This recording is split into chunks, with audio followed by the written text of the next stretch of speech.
Welcome to our channel Educare with dear. প্রিয় DElEd ছাত্রছাত্রী, 2023-25 সেশনে ডিএলএড প্রথম বর্ষে যারা ফাইনাল পরীক্ষা দিতে চলেছিল তাদের বাংলা বিষয়ে গুরুত্বপূর্ণ লাস্ট মিনিট সাজেশন নিয়ে এসেছি। দেখে নাও প্রশ্নগুলো কী কী।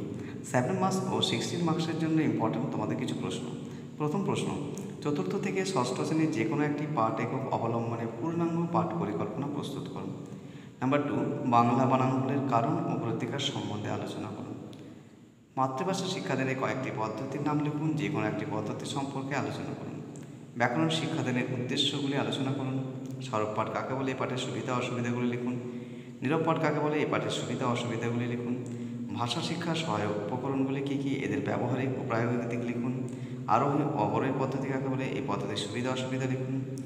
একজন আদর্শ শিক্ষকের কী কী গুণাবলী থাকা বাঞ্ছনীয় সংক্ষেপে লিখুন। ব্যাকরণ শিক্ষাদানের পদ্ধতি উল্লেখ করুন। সর্বশ্রেষ্ঠ পদ্ধতি কোনটি তা উদাহরণ সহ আলোচনা করুন। স্বার্থ মূল্যায়ন বলতে কী বোঝায়, নিরবিচ্ছিন্ন মূল্যায়ন ও সামগ্রিক মূল্যায়নের বৈশিষ্ট্যগুলি লিখুন। প্রকল্প পদ্ধতি কাকে বলে, পদ্ধতির সুবিধা ও অসুবিধাগুলি লিখুন।